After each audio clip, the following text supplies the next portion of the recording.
Hi, everyone. I think we should maybe get started, even though people might be joining us as they come in. But I'm really happy to see so many of you here and really happy to be part of this whole panel. I'm Nori Sato. I'm an artist and member of the Public Art Exchange and also a board member for the International Sculpture Center. Both organizations are collaborating to put on this panel, and it's also powered by the City of Austin Art in Public Places program.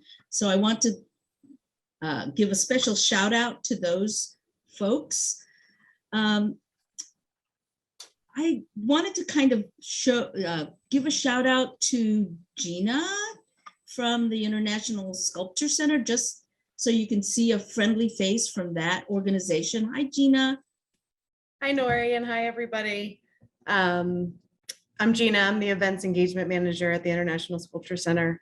We're really excited to be in partnership today to bring you this panel. So just thanks for all you being here, and thanks to the panelists for presenting. Great. And then from the PAX side, we have several people too. Because there are so many of us, Kip is kind of being our PAX person, I guess you could say. I'll take that person. It's a designation. Thanks again, everybody, for coming today. I'm real excited to be putting on this panel, and we hope that it sparks conversation. Okay, slide 2, please. So I'd like to acknowledge that even though we are on Zoom and attending from different parts of the earth, that from Seattle, at least, I wanted to acknowledge that we stand on the lands and shared waters of the Puget Sound Coast Salish people, whose ancestors resided here since time immemorial. With gratitude, we honor the land, the water, and its peoples.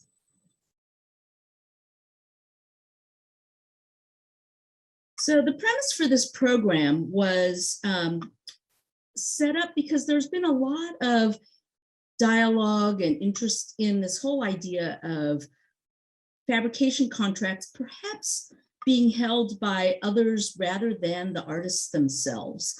And I think that there are a variety of different ways of doing that, but I thought it was worth a discussion because not only are agencies curious about how it would work, I think as artists also are curious about how it would work.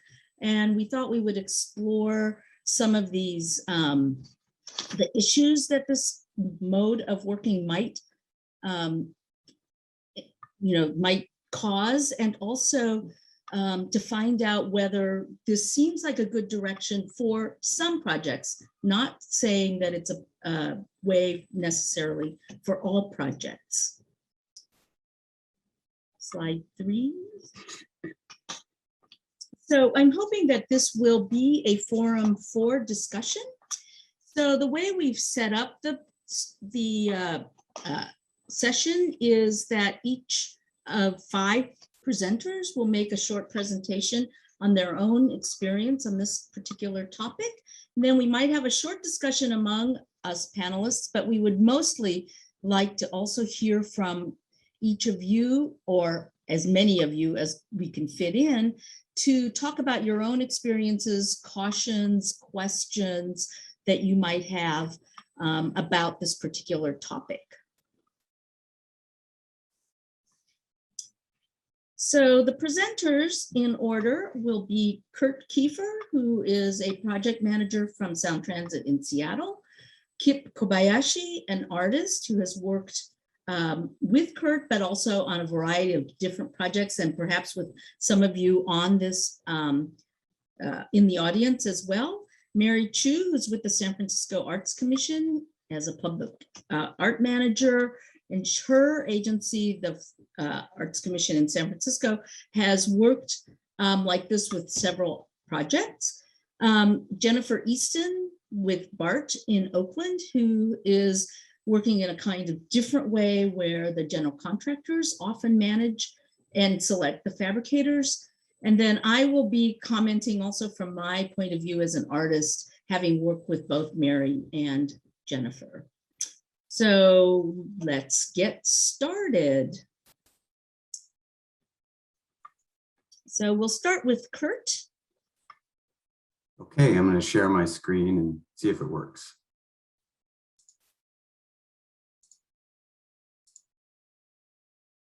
Is it working? Yep. Okay, good. I'm Kurt Kiefer. As Nori was mentioning, I'm a project manager at the Sound Transit Art Program in Seattle. And this is something we've been experimenting with for a while now. And I have to say, it's not brand new, but the way we've been developing design-only artist contracts and independently contracting with fabricators is new to us. And we're approaching it in a variety of ways and experimenting. So we've been doing this for a couple of years. And so far we've used a variety of procurement strategies, and I'll show you some artwork in a minute, but I just wanted to give an overview first. So we've advertised for requests for proposals broadly to fabricate and install specific works of art. So works of art that were fully designed, we've then taken to the streets to hire fabricators for in a couple of cases.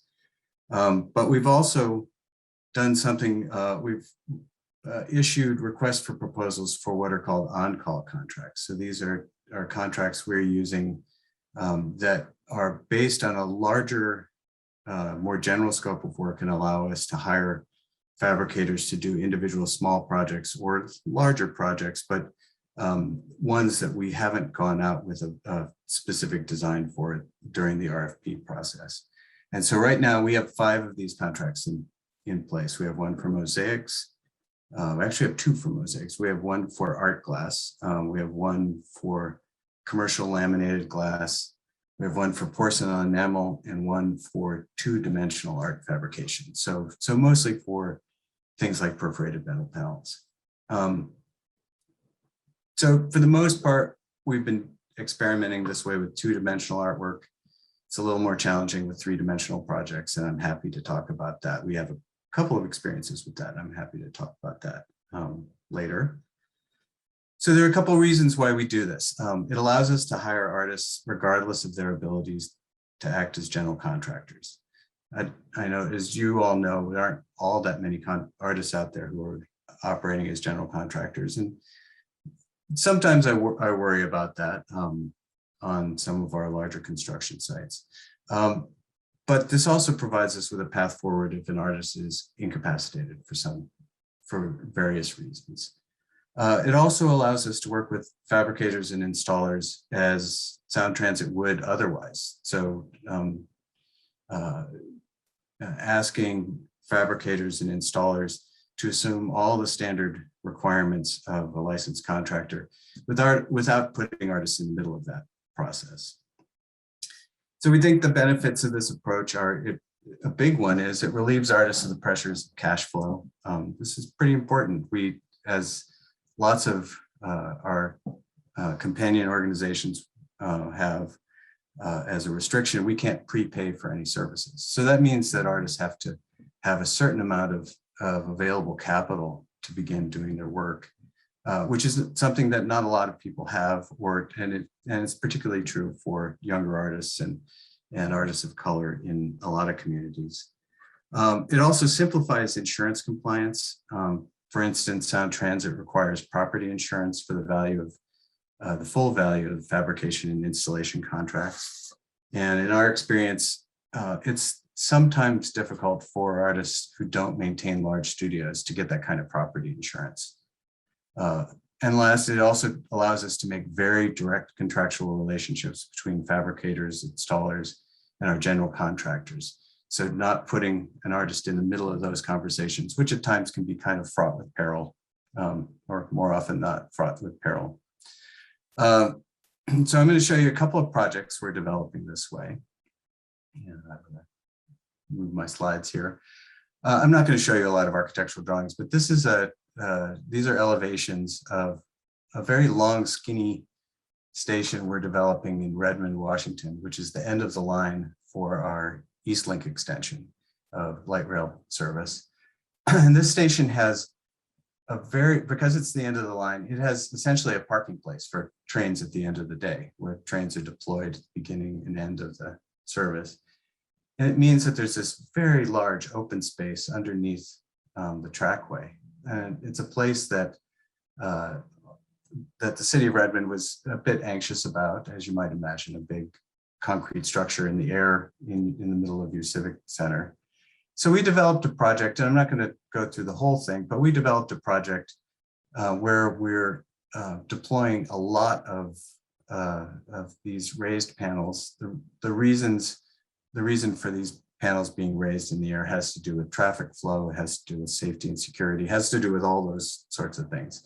But we wanted to make a project where we could hire artists regardless of their experience as public artists, and experiment with mixing the work of many artists together. So we've hired 10 artists. Each artist is doing 5 images, and each of those 5 images is being translated into either mosaic or porcelain enamel.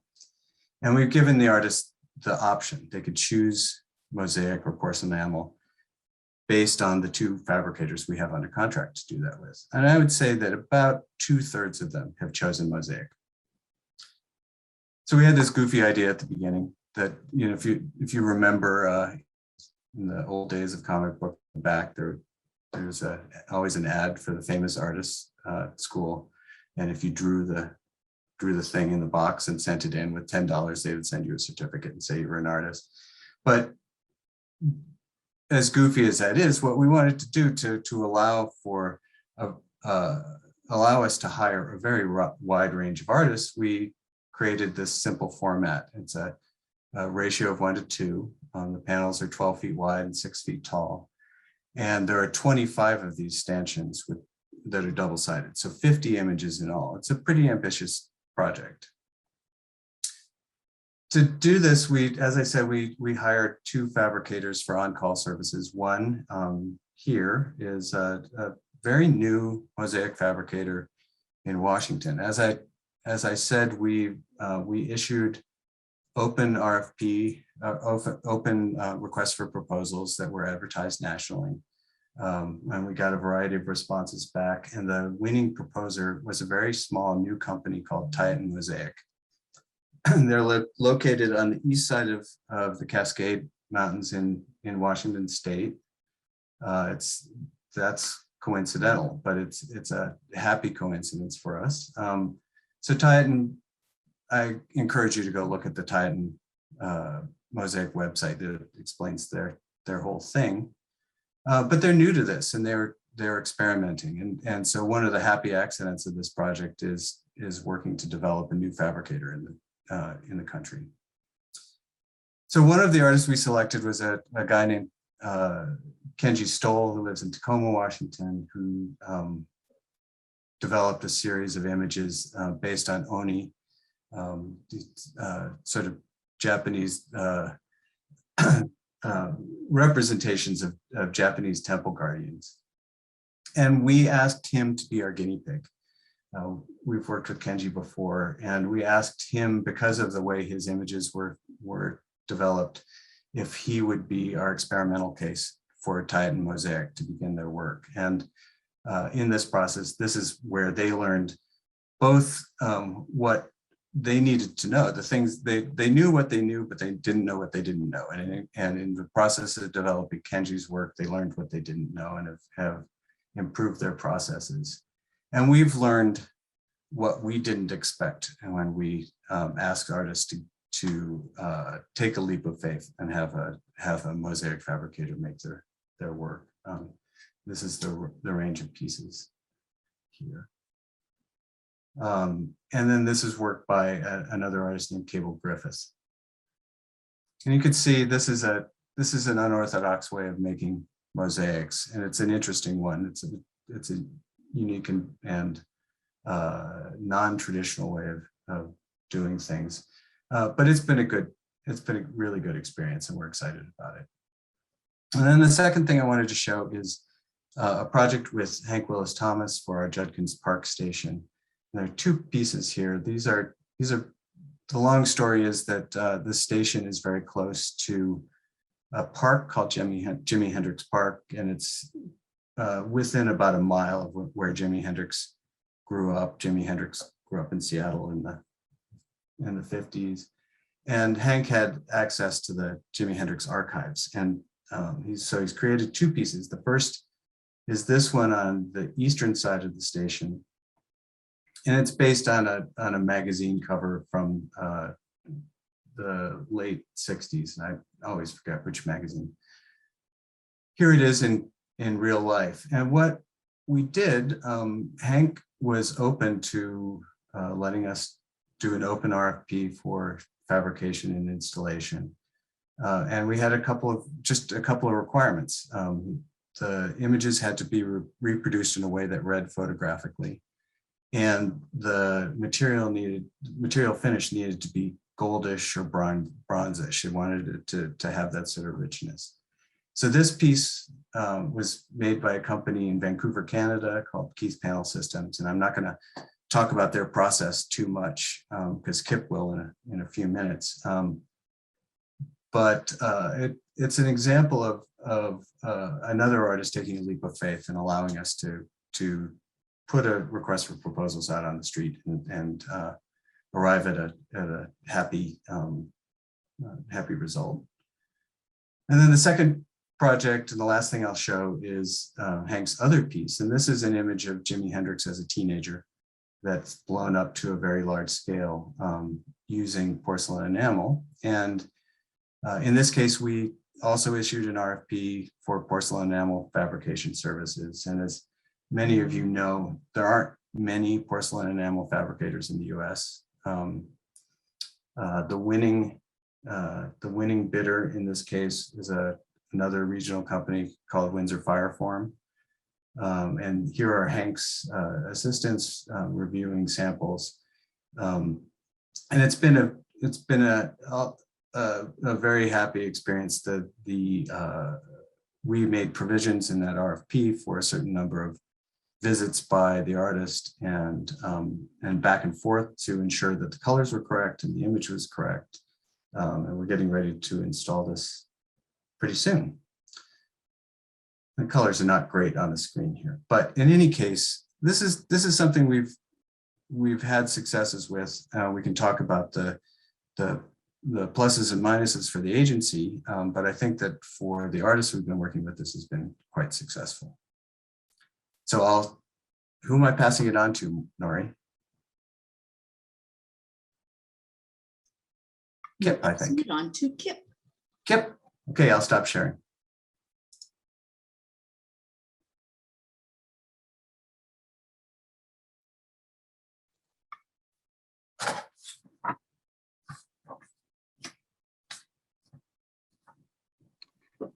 Hello, everybody. I'm Kip Kobayashi from Los Angeles, California, and I'm going to talk a little bit today about sort of my experiences. My background is in urban and environmental design, and my perception, admittedly, of the design and fabrication model has been heavily influenced by my experiences working in the traditional design bid build scenario.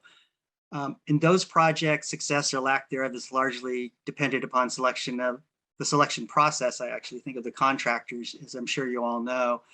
And for me, a couple issues always kept coming up. One, usually centered around the expertise of the selected contractor, depending on how it was done. And the second, and I think another one that's really, really important to me, was their responsiveness throughout the process.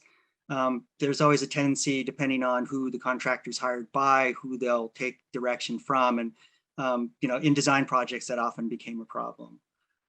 So in a typical project like this one, I just kind of wanted to go over sort of in brief the sort of different moving parts and sort of those areas where I think those concerns really begin to come up.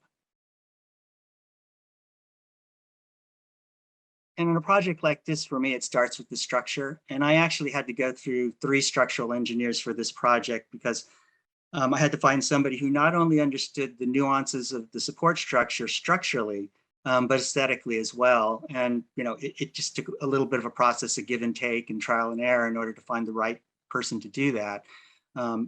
In particular, because this structure would be visible, it was important that it be in dialogue with the piece. Hi, Kip. This is Kurt. Just, I don't know if you are seeing your screen on your side, but we're not seeing it on ours. Oh, I am seeing it on my side, but okay, hold on. Let me try this again. Got it. Okay, let me go back a slide then. Let's see. Somebody mentioned earlier that we've gotten so good at this stuff that we don't have these errors. There goes that. Okay, so again, this is the project I was referencing. And this is the structure I was referencing. And it's a cable array, something fairly unusual, and it was between two buildings, obviously. So there are a lot of different structural forces at work, as well as the fact that it was going to be visible. And in addition, the individual forms, although fairly simplistic, we did these in studio, so there was an evolutionary process to them. There was sort of a give and take. We'd do some that we liked, some we didn't like. We'd come back. So by the time we ended up with 500 pieces, there had been an evolution of this process, and these forms had been adjusted and changed and evolved by the time we got to the end. And then the individual pieces were mapped out extensively. We took the time to sort of go over and try to give basically an installation map for our installer. Each point, each line, each placement. Vertical measurements and number of pieces were indicated line by line and row by row. But as I'm sure you guys all know, while it looks resolved, it really only reflects a rough measurement relative distance of what's actually in the field. And in order to make everything work, there needed to be considerable amount of field adjustment. And that flexibility and that relationship, I think, is the key to making these sorts of projects successful. There's just so many moving parts, so many dimensions to the projects. And to me, it not only assures final quality, you also avoid yourself being constantly concerned with change orders or multiple lines of communications that can slow a process down. And although my projects require diverse skill sets, I do tend to find a group of partners that I repeatedly work with. So when Sound Transit and Kurt, who we just talked to, proposed carrying fabrication and installation, it did additionally give me pause. Obviously, I'd spent years working on this sort of functional model of project delivery to maintain quality over design. And this project would be required to make that the artwork make use of the entire exterior panel system. And one of the first issues that came up was choice of materials. My projects tend to vary in material and form, so obviously the selection of the materials and method of application are really important to me. And we focused pretty quickly on this material called Ombre, produced by a Canadian company. It employs a system of metal tabs that uses pixels to reflect light. Unlike traditional perforated metal that uses holes to define the dark areas and dark tones, and that makes it sometimes difficult to see in certain lighting conditions and certain angles. Ombre uses tabs that are bent to use reflected light. This allows the image not only to be seen in the harshest light, but can actually tune the images or any part of the images to be seen from specific angles. So it gives you the ability to have, almost a lenticular-like effect that you can see certain parts of the images at certain times and not at others.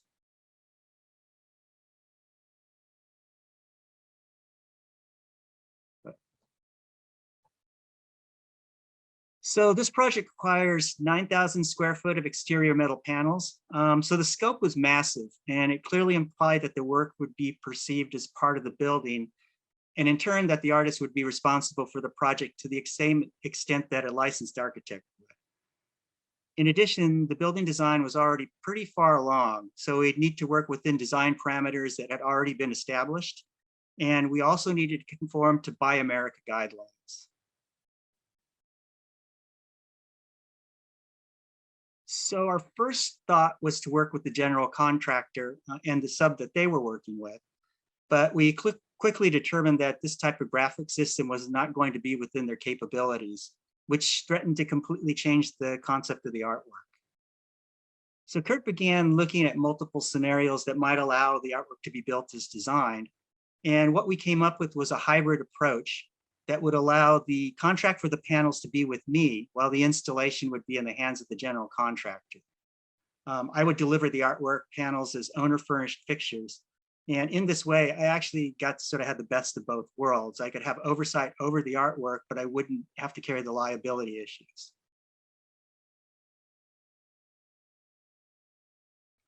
And of course, as I'm sure Kurt can attest to, this didn't come without cost.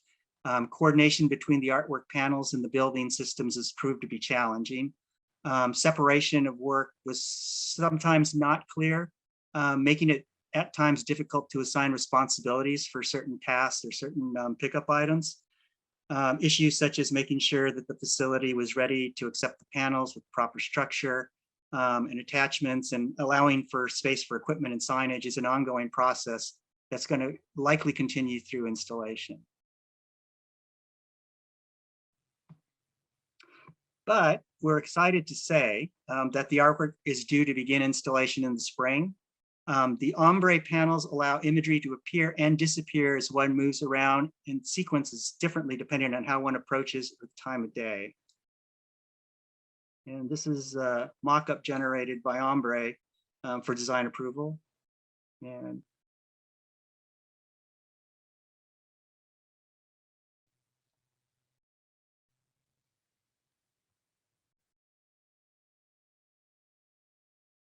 see how one side begins to appear depending on the angle you're at. So in closing, I guess I'd say, while I wouldn't want to separate myself from fabrication in most cases, in this particular scenario, it works particularly well and makes perfect sense. And of course, having project managers like Kurt are always a big plus, having partners like that to work with. So again, this has been a great experience for us on this particular project. And it really seemed that this was clearly the best path for this particular type of work.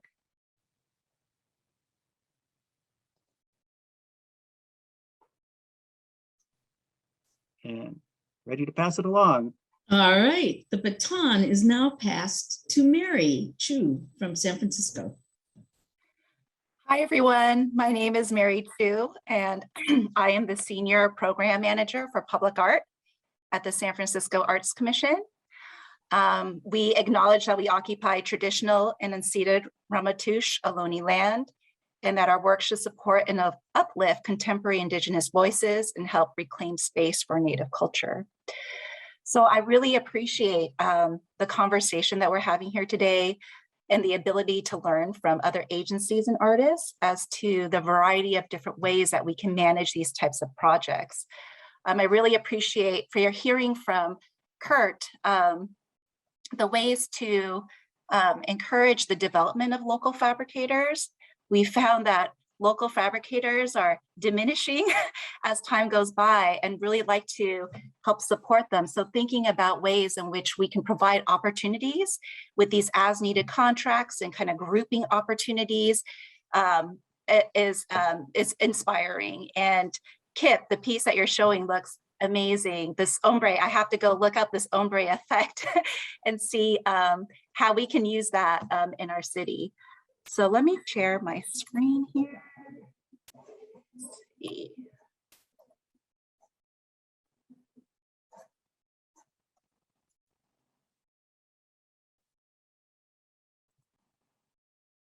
So do folks see that?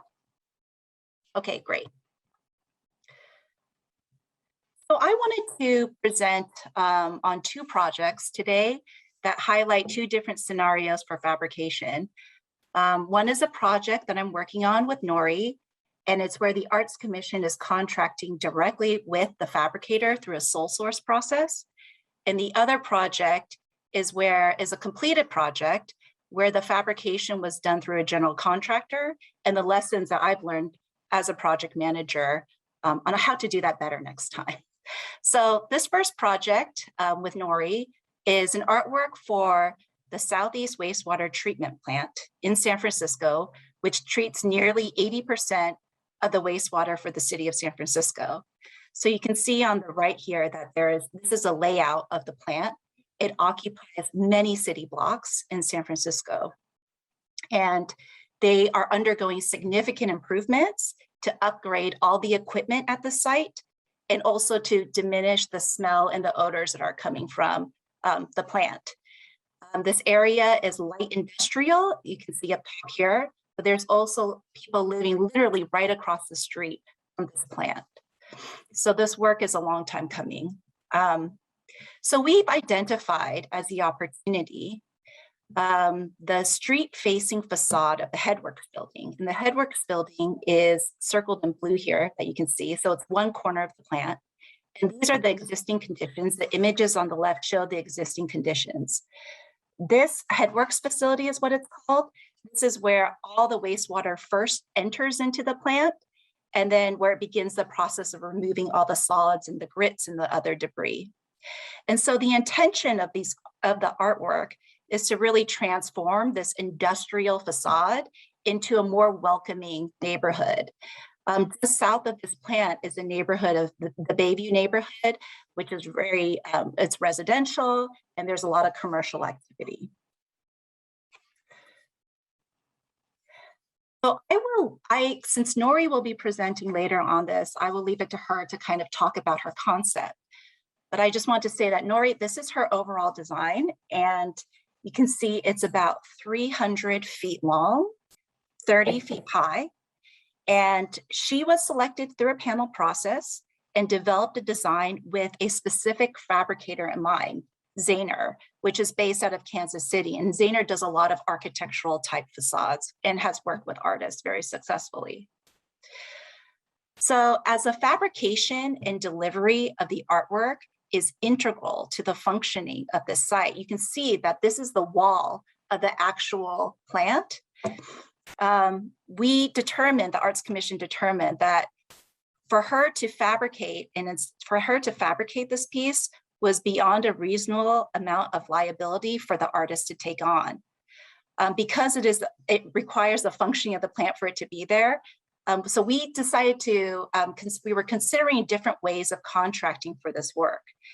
And so at first we thought that we might be able to just assign this work to the general contractor. So assign the contract with Zahner to the general contractor. This turned out not to be an option.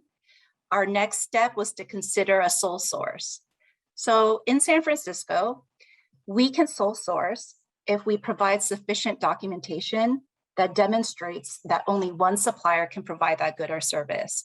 And this could be for several reasons, like that good and service is only available from one source, or there's only one supplier that is willing to contract with the city, or that the supplier has a licensed or patented good or service.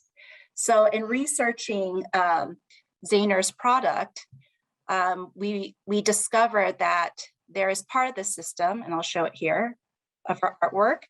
So there is a perforated metal screen as part of her artwork where she is translating photographs of these kind of vortices of water into a perforated metal product. And this was a patented technology. And so we were able to make the case that Zahner was the only company who could complete this work as a patented technology. So the Arts Commission contracted directly with Nori for design and consultation on fabrication and installation. And then the Arts Commission was able to contract directly with Zahner for fabrication. And then we had the general contractor be responsible for the installation of the artwork. So the general contractor is actually going out to bid for the installation.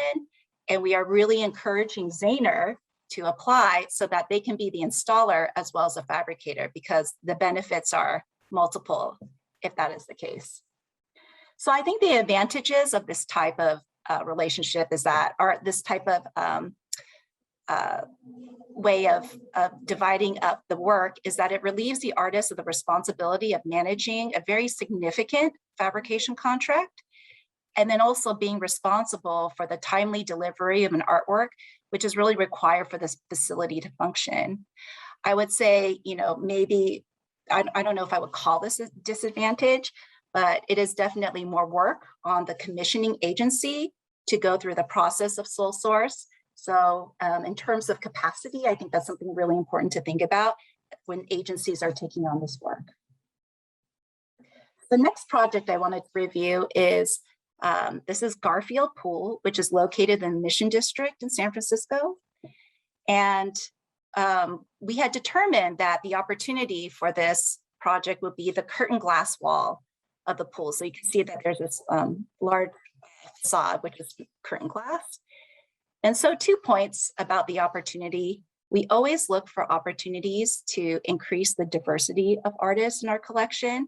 So working with artists who have not done public art projects. And then we find that really looking at ways that we can translate an artist's two-dimensional work into a permanent media is something that kind of helps with creating a diversity of artists. We also look for opportunities where art can be integrated with the architecture of the site in order to stretch our art dollars further. With a lot of our rec and park projects, the budgets are relatively more modest. And so how can we have the art have a larger impact? And so we picked the curtain glass wall partially because the project already has this cost of the glass and the installation glass in their budget. And then the art budget just pays for the artist design and the delta cost of printing the art on the glass. The selected artist is Oakland-based Fabiana Rodriguez, who creates handmade textures with her etching press and then collages and translates them into a digital file that can be then printed on glass. And this is one panel of the work that she created for the project. This is also her first public art project. She's a very prolific artist and activist as well. So this was a good opportunity because it was only a design-only contract, but with consultation during fabrication. So as someone entering into and new, we thought this was a good fit. So, and also since the artwork is part of the glass system of the building, we included the fabrication of the artwork as part of the bid package for the construction of the pool. So we work closely with an art glass fabricator to help develop the written specifications that would go into the big package for this work. And we included qualifications for the fabricator. They had to have a certain amount of experience working with artists at the scale for these types of projects.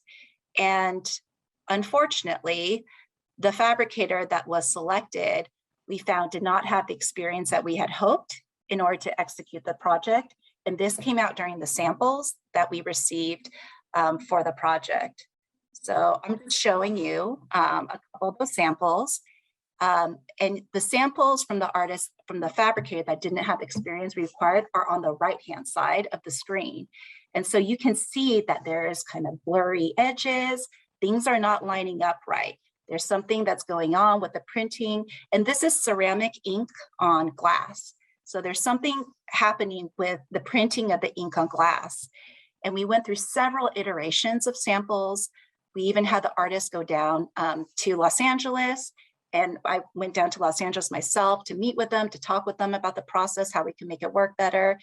It wasn't quite working. And I was having a very difficult time communicating this to the Rec and Park project manager.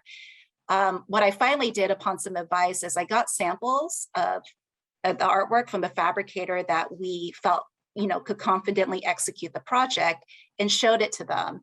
And so the images on the left are from the fabricator, and you can see that there's much more crispness to the line and detail in the image. And so when I showed them these images, they were totally convinced. They're like, this totally makes sense to me now. This is, and they were able to change the fabricator out. And once we did that, we had spent months working with this fabricator. After we did that, it was a seamless process. We got one set of samples, good, and then they executed on the project. So this is the project as installed. So I think in terms of my lessons learned with this, it's really important to be involved in the review of the qualifications the review of the qualifications of the fabricator and to really see examples of their work that they've completed at the same scale and the complexity. Since the project was managed through Rec and Park, we didn't have that review kind of set in place, and we will always do that from now on. And then another thing I learned glass related is that a lot of glass companies now are purchasing these machines that allow them to print ceramic digital print. And just because they have the machine doesn't mean that they are capable, even though it's the same machine that experienced fabricators have, does not mean that they're capable of doing work at this scale. And it's really important to have that experience and to understand and to really see images of works that fabricators have done. So that's my presentation. And with that, I hand it over, I believe, to, is it Jennifer? Jennifer, yes. Jennifer. Hi, thank you. Let me stop sharing. Right, need to share. See if I can get this. Uh-oh. Okay, I think I got it. 1 moment, please. Okay. 1 moment. I know it's here somewhere. Where's that guy? Go. All right. Good. See, okay. All right. So Jennifer, we're seeing your notes on the see my right-hand side. notes. Let me see if I can get rid of my notes. I'll just move this over. Does that work? Just hide the notes, because how's that? That work? Perfect. Yeah. Okay, excellent. Sorry. Oh boy, listening to everybody's like, oh, I've lived that nightmare. Oh, I've been through that. So I also seeing who's in this panel today and who's listening. I'm like, oh my God, all of you, I know so many of you have your own stories. I wish the session could be like, did that happen to you? And what did you do? Because there is a lot of lessons learned from all of us in this. And I think it's really a great opportunity to be able to do this and meet. So thank you, Nori. I am here from Huchun territory, the unceded territory of the Miwekmi Ohlone. And it is in these acknowledgements that we are able to speak the names of these communities that have been here well before we have.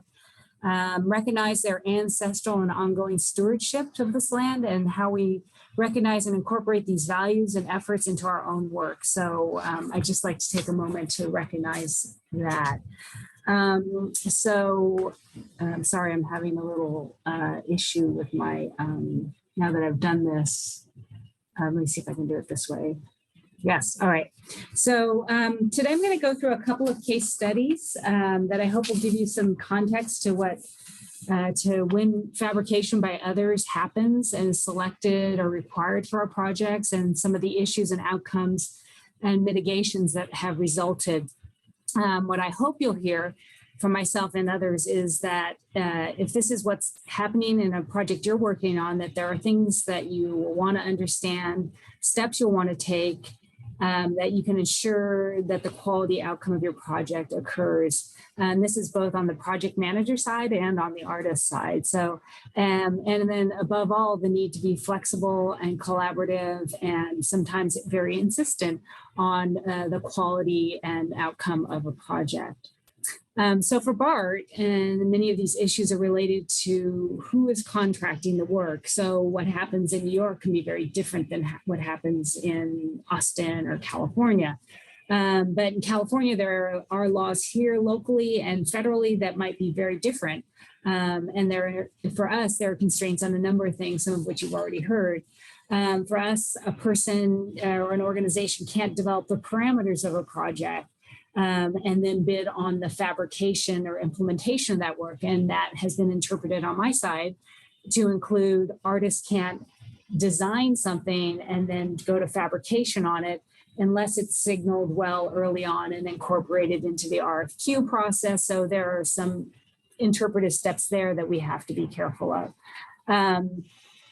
There are other rules related to public works. Mary, I think, talked to those where most artists are not general contractors, and with public works, you have to have a certain level of licensing to be able to do certain things, especially in Fabricator and the implementation of a project on a site. There are also these beyond tedious regulations with the Department of Industrial Relations here that most artists and small fabricators do not want to deal with. Sole sourcing, Mary talked about that a little bit, but that's an issue that we have to be aware of.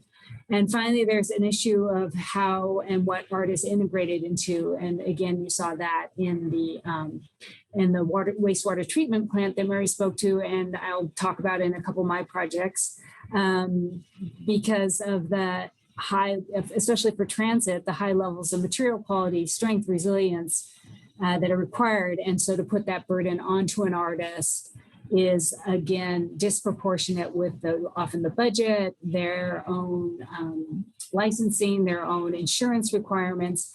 There also can be big deltas between when the design happens and when a project finally gets funded and goes to contract, and an artist may be at a very, maybe in a different, point of what they're working on, or not have the capacity to do something. So there are a lot of things, I guess what I'm saying, that can add to or come up with why we would want to have an artist not be the fabricator of a project. Some people have also spoken to the need to have the desire to have diversity, to have younger artists, to have artists who have not necessarily been involved in public art, but who have amazing design sensibility and could create an amazing project that resonates with the site.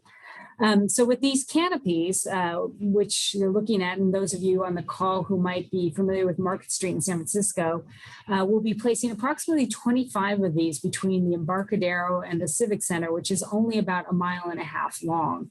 And these things are pretty large, and there are 4 stations. And so the committee that was developing this project decided they wanted to have one artist for each of the stations to create work and to create it in relief. So this is an FRP, which is a fiberglass product. So it has the ability to take a relief. So that's the direction we wanted. And one of the reasons is there are precedents in our system of using relief work. So we thought it would be an interesting nod historically to the system, as well as some of the local inspiration, some relief work that exists in some of the earlier architecture of the area. So we thought the opportunity for relief, in addition to having a precedent, would also open up that opportunity to different artists to be able to respond to the project. The process was that they would design something, then we would hand it to somebody who would create it into a digital image, and then that would be fabricated in the FRP process. And so just to give you a sense of the different artists, these are the 4 artists that we did select from left to right, top to bottom: Ron Saunders, Aaron De La Cruz, Rosana Castillo Diaz, and our own Nori Sato, who pick one work of the many thousands of work she's done to just kind of represent what she's done. But so you can see a real difference in the type of works that we were looking to create in this relief process. So here we are. Once they had designed their images, we then translated them digitally, as I explained, and then went to a fabricator who was working on our test. We did 2 test pilot canopies. So this was the fabricator who was doing the canopies for those pilots. And we wanted to test our assumptions about relief and color and, the cuts that could be done. Aaron wanted, as you can see on the right-hand side, he wanted a white on white image. Anyway, these are just some of the tests that we did that kind of told us that we were on the right track. We definitely needed tweaking. It wasn't 100% correct, but we knew we could go into fabrication. We had some information for our specifications that we thought we could write a tight spec and really come out with a great product.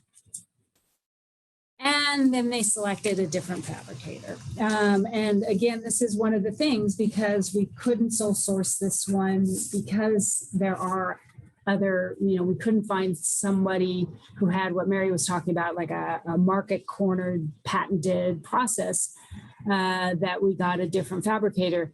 And I will say part of that was because the methodology that this fabricator was using was extremely more cost effective. And remember, these are low price bids. We always go with a low budget unless there's an extenuating circumstance where we can use a sole source. So just showing you some of the issues or the kind of the outcomes here. On the left is where you see the gray and the white square. The white square shows the current fabricator trying to get the depth that our previous test fabricator got. And they had a number of issues with that. You can see in the center where we have a Pantone strip, that's them trying to color match, which we had issues related to that because of fireproofing materials they had to put in with the colors.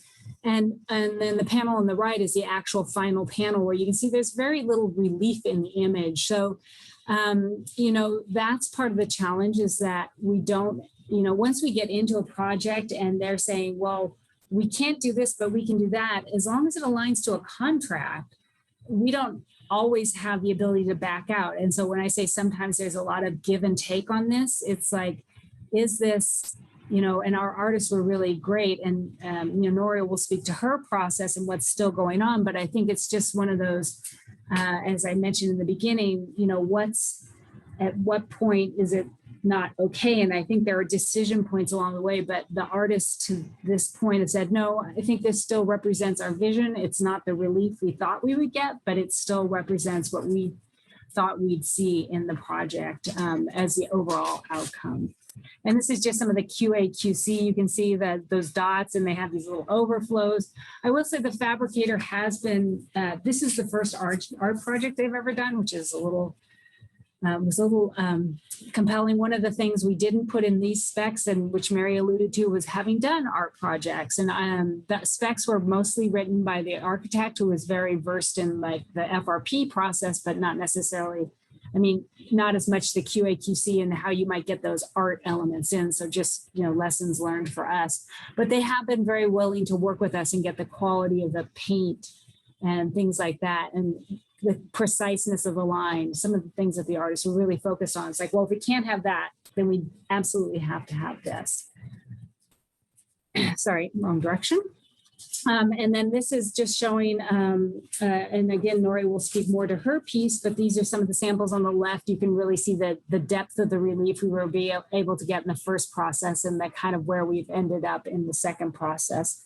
So net on this one, for BART, when we can't sole source, what we've learned is specifications really need to be even more stringent than we had written them down to the requirements of like the depth of the relief and the radius of the cuts.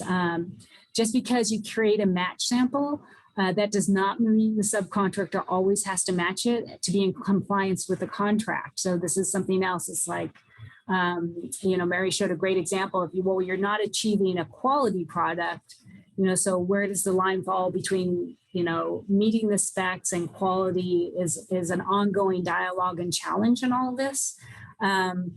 And the other thing I would say is make sure you start collaborating early with the subcontractor to ensure a path to completion well before critical path, because some of the examples I won't be showing, but some of my past experiences that, even though I'm saying we need our sample,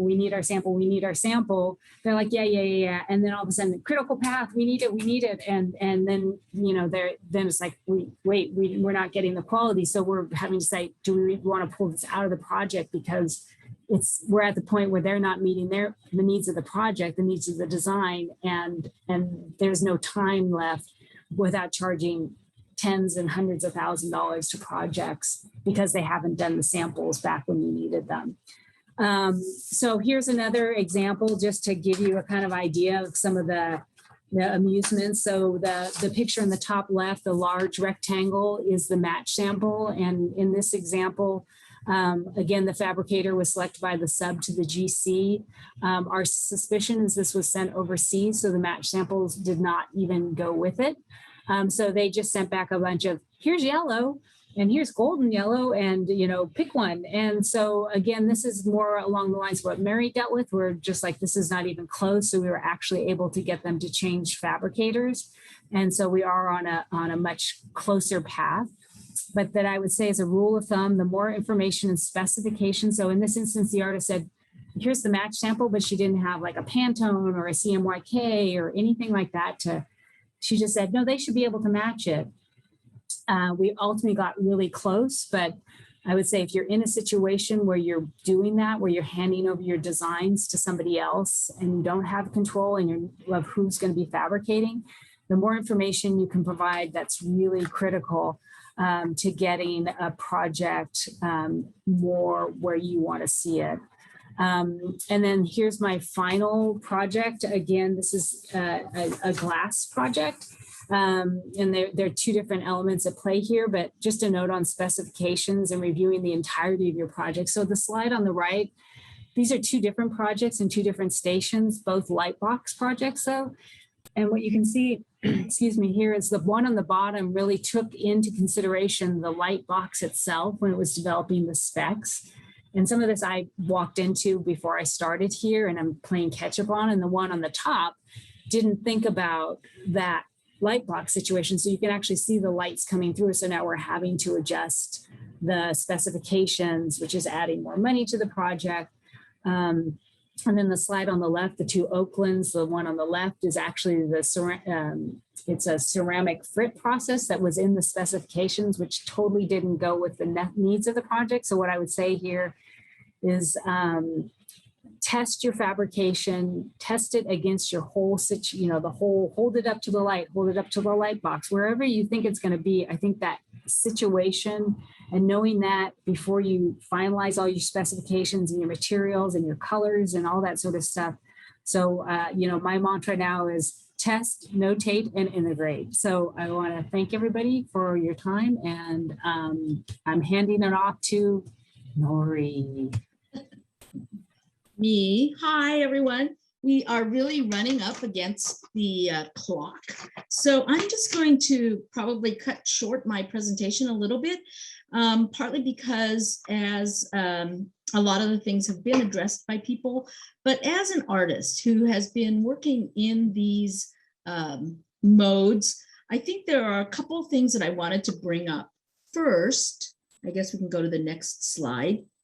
On the Headworks project, I worked for a couple years actually on the conceptual design and worked with the fabricator Zahner on how to fabricate, what to do, how to design, how to be very mindful of the budget given the size and scope of the project itself. Next slide. And one of the things that I would like to bring up is that the relationship with the fabricator is so key that for us as artists, that is just about everything. And when you get put into a position where perhaps you are not able to have that relationship with the fabricator, it really makes us, at least me, a little bit panicked about what the final result will be, because despite the fact that we are not in charge of the fabrication, the work is still ours. And we are, in fact, responsible for how it turns out.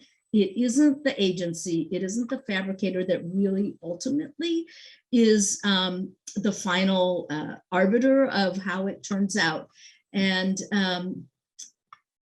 I think that makes it really critical for us to make sure that we can have a really good relationship with the fabricator.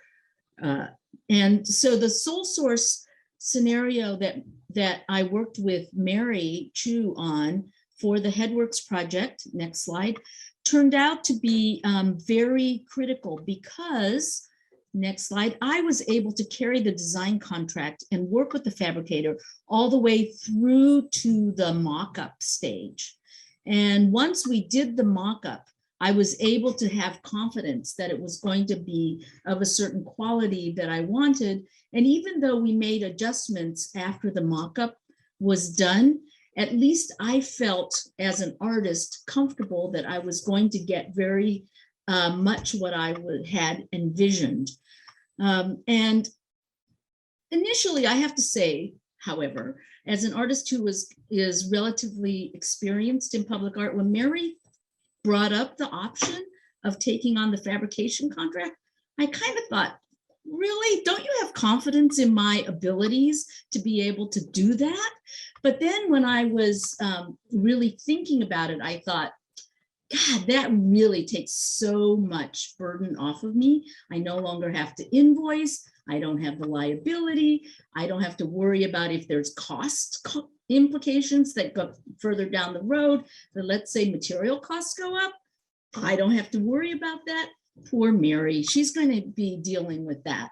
And so in the end, I was actually super happy to be able to turn over the fabrication contract to her, feeling very confident that we were all, the three of us, the fabricator, the agency, and I were all working pretty much in sync, and we all had confidence and trust in each other, and that I was still able to go to the fabricator, to Zahner, during the fabrication process, even though I was no longer the contract holder, that they would pay attention to what I was interested in and be able to respond to any of those fine details during fabrication that come up. Next slide. So one of my big concerns was how the painting worked on the fins. And, you know, normally painters like to make neat paintings. And where I wanted was a lot of overspray, which they were kind of always taught not to do. So I was able to really go and check that they were overspraying to a big degree and we had a big kind of funny joke with the painters, because they try not to do overspray, and I'm like, overspray, overspray. And so we came up maybe not with as much overspray as I would have liked, but in any case, they were able to respond, as you can see here. And as you can see, there are the pieces that have been fabricated or in process of being fabricated and packaged up now for completion, waiting for installation at the site. Next slide. So on the project with Jennifer and Bart, she mentioned a lot of the fabrication issues that we had. And especially on my project, next slide, I was really trying to do something which involved 2 layers as opposed to one raised layer, 2 raised layers as opposed to 1 raised layer, which caused a lot of heartbreak and heartache with the current fabricator. And so next slide.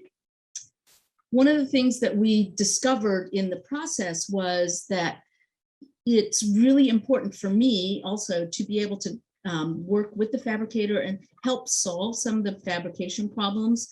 And just recently I was able to go to the fabricators and work through some of the issues and come up with solutions that perhaps would not have been able to be developed without that kind of close interaction with the fabricators directly. Next slide. So I just wanted to say that we have very little time to really take a comments and experience from all of you. And I'm sure that you all have a lot of questions and comments, but I did want to say that maybe we have a few minutes to do that. But I'm hoping that perhaps in the winter that we can do an extension of this particular topic in more of a workshop format if there is interest. So if you would indicate in some way whether you would be interested in having another session about this where we can really get into the weeds and that we can really talk about specifically certain issues, that would be particularly fantastic. So I'm going to at least turn it over to those of you who can to comment or ask questions quickly. We maybe only have 10 minutes or so. Please raise your hands with the raise your hand icon, and then we will try to get to as many people as we can. So please, please, please keep your comments and questions short. And Kurt from Austin, I think you're in charge of calling on people, if you don't mind. So I see James Martin and Kristen Zaremba currently has their hands up. So maybe we can start with James.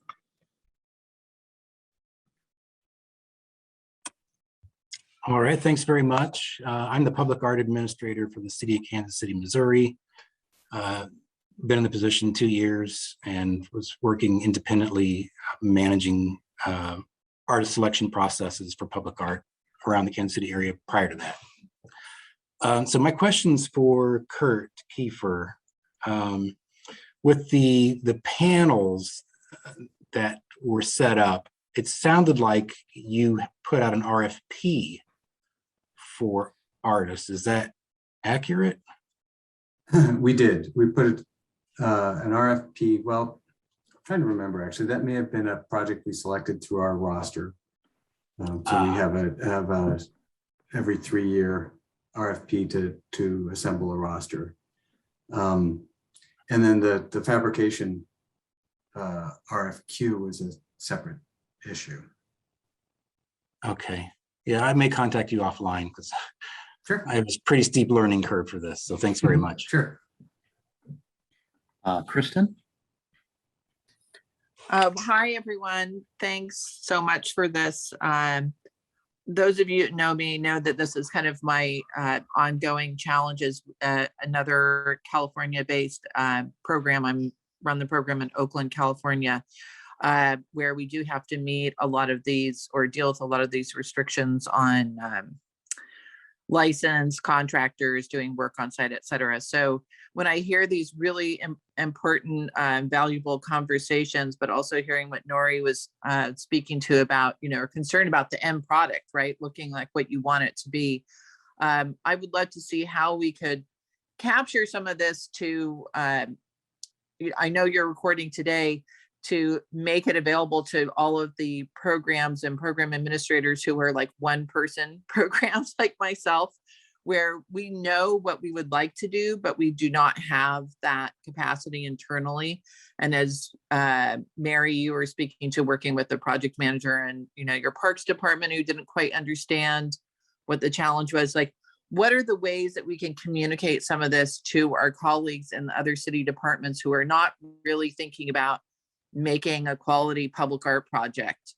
And what are the, what are the compelling ways we can share some of this important information with them? Because when you're in a one-person program, it's really like about collaborating with your other city partners.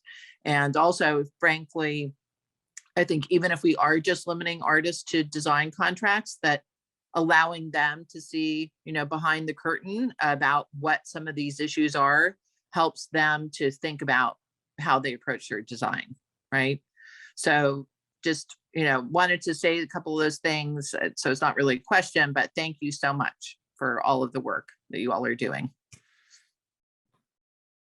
Next is George and then Glenn. Hello. Hey, I kind of have a statement also. I'm a light sculpture designer that has almost no interest in fabricating what I make.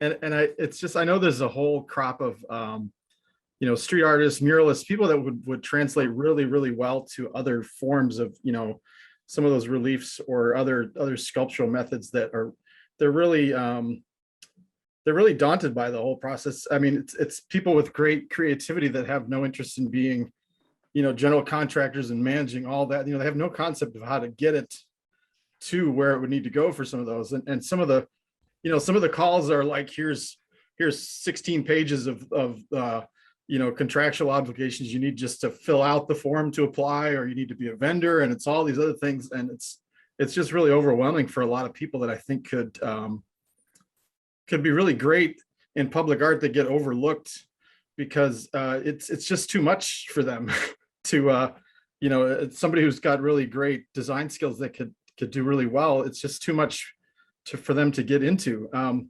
it's just, I really appreciate the workshop on this, just to get people talking more about separating the artists from the fabrication, because I think it will help people to really get a lot better crop of people. I mean, especially talking about representation for, people in different classes of economics and social structure and so on, like people that can't do public art because of all that could be represented a lot better, I think. But thank you. Yeah. Glenn and then Laurent.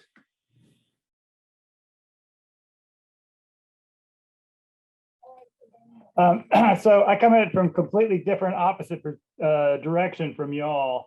I'm much more concerned in very small scale projects where in fact the fabrication is set ahead of time in terms of what's happening so that the artist is fully informed as to what the actual artwork is that's going to be produced. And then the artist can decide whether they want to participate in that. And a lot of those have to do with using computer-based technology. So that means, printing, that means cutting, that means casting, that are done in simple ways, generally at low-cost projects, in which to provide an opportunity for artists who generally have no access and may never have any interest in access again.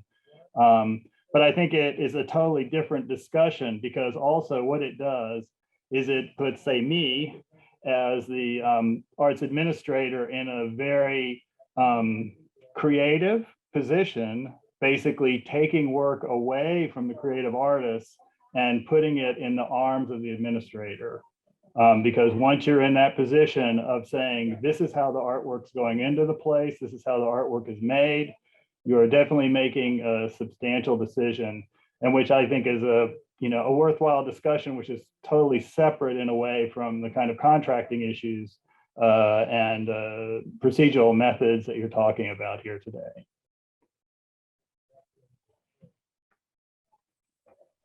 Thank you. Lauren and then Claire. Hi, good afternoon. I'm Lord. I manage the Art in Transit program for Metro in Washington, D.C. Thank you all for the presentation. It was great. I have a question, though, from an administrator's standpoint. How do you have the time? Where do you find the time to manage fabricators? Jennifer, I see you laughing, but I don't know. This is something that I'm in awe at, when you have so many projects at the same time. How do you do it? Only because I'm laughing. I think a lot of the administrators on this call would agree that the field is changing a lot right now because of that. Where we used to say, here artists, here's your commission from design to installation. I'll be there to help integrate it, and taking back of that fabrication or installation is a big shift in the field. And I think it's something that we do need to look at. What Glenn was talking about, the decisions of what materials are happening even before an artist sets foot on a project. I mean, I think that's another follow-up, because it's a really important thing that's happening in the field right now, for good reasons, but there's often good reasons and sometimes different reasons. But I think it's an important question. I think there are times when it's a lot more work for administrators, and at times I think it's the same amount of work for administrators. And the projects, I think more often than not, it's the same amount of work, with some rare exceptions.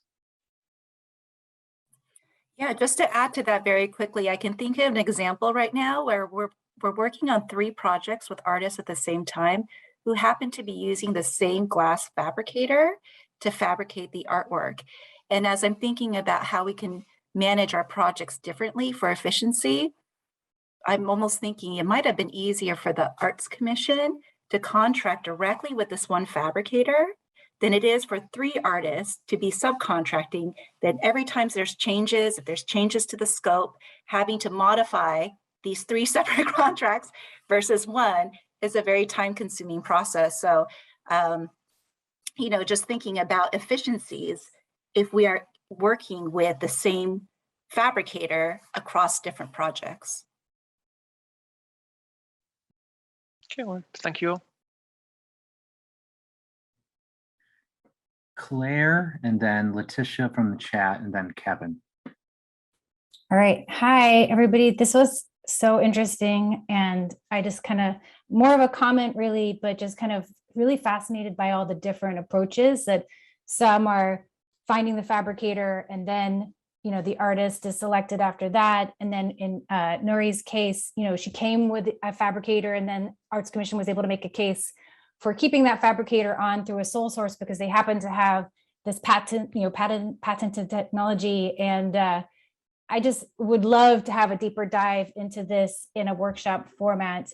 Here I'm at LA Metro, and our contractors subcontract the fabrication, but the funding for that art fabrication comes out of the art budget. So we do have, we are part of that selection process, and we recommend the fabricators, and the artists are a part of that selection process as well.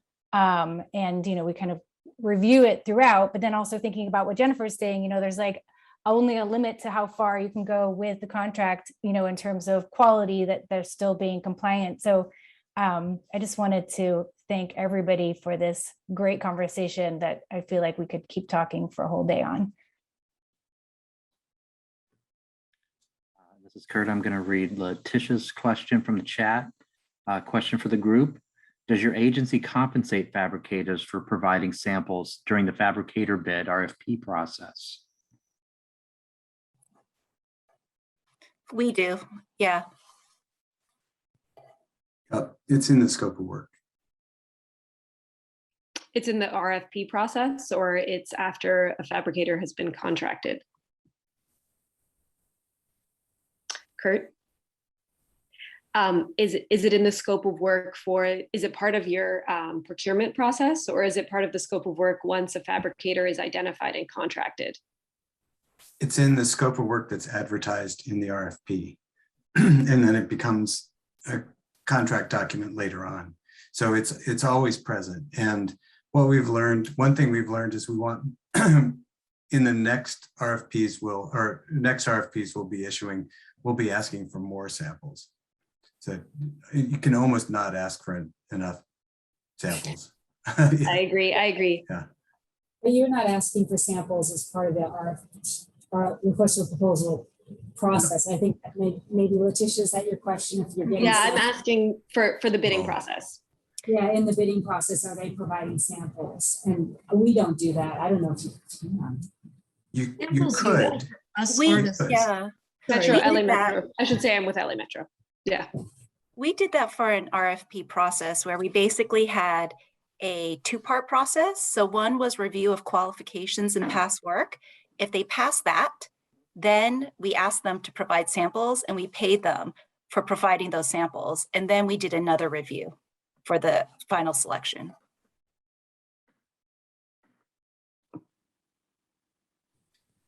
And let's move along to Kevin's question. Hey everyone, sorry, I'm outside on site, so apologies for any background noise towards the end here, as you all will be familiar with. I just wanted to add from a UAP point of view is that when we often come to projects, everything you've all been saying has been the challenges for many of the people already working on them. And often we end up engaging the artist under an agreement with UAP. So we have artist agreements that we have developed and work with, so that the artist has full control over the outcome. Because I heard a few comments earlier, kind of trying to maintain the quality or get the outcome that the artist has tried to, is designed and is trying to achieve. The worry about losing that control once you end up with a fabricator that has no connection directly to the artist. And so and then you're kind of caught between the two, where you're as administrators, you're trying to deliver the artist's work, and the artist has no power over the fabricator. So often how we work is we engage the artist under an artist agreement to UAP as the design creative, and they work with us hand in hand through the whole fabrication process. So our project management team are working directly with them, even though they're engaged to you as the client and delivery team. So keep that in mind. And I know that Zaina and I know Sean's on the line, and I messaged in the forum here. We'd be happy to talk in more depth about that and talk about some projects the way we've worked before. And UAP is trying to be on as many of the pre-qualification lists around the country as we can, as we there's a lot of them out there, and it's a lot of work to actually get on the pre-qualification list. So we try to, but just reach out to us if there's anything we can help with or give any advice. Looks like Kurt has his hand up. Yeah, Kevin, I think there's a complexity in the structure you're talking about, because if we were to, for instance, contract with you directly, having a separate contract with the artist is a conflict in a way, because if they're giving you direction based on your secondary agreement with them, that's at odds. That is potentially at odds with the contract that the agency has with you. So I see some problems with that particular method. I think we tend, in a lot of the cases, there tends to be two agreements, one that's direct with the agency and one that's just about us being able to work with the artist and for the artist to have a direct connection to us. Because at the same time, because sometimes the fabricator also can have, needs to be able to keep moving with the project and keep, being able to get the artist to come and review the work and review the materials and make sure we're on target with what they're hoping to achieve. So I think that would need to be, I think that would need to be captured in one agreement through the, if Sound Transit was hiring you, we would want to capture that secondary review process in our agreement with you, and would find that secondary agreement to be problematic. Well, we're flexible in any way that can help you guys out in the way we can help bring the project to fruition. So it's always a bit different every time, but just thought I'd bring that up as a way we've worked before.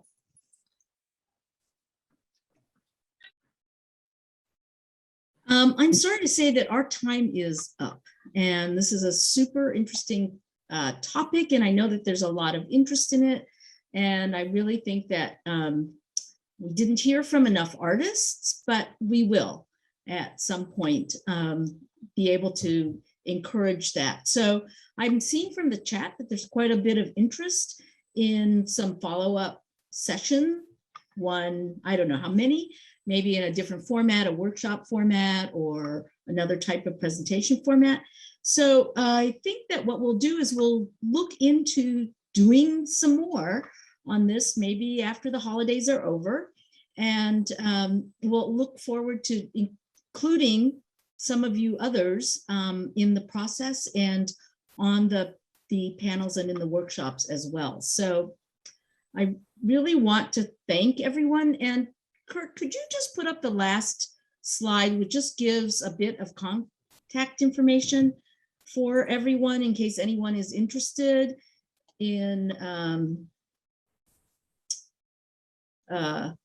contacting us or being part of this organization scenario. And again, thank you so much, everyone, for attending and being part of this really kind of beginning of the major discussion on this topic.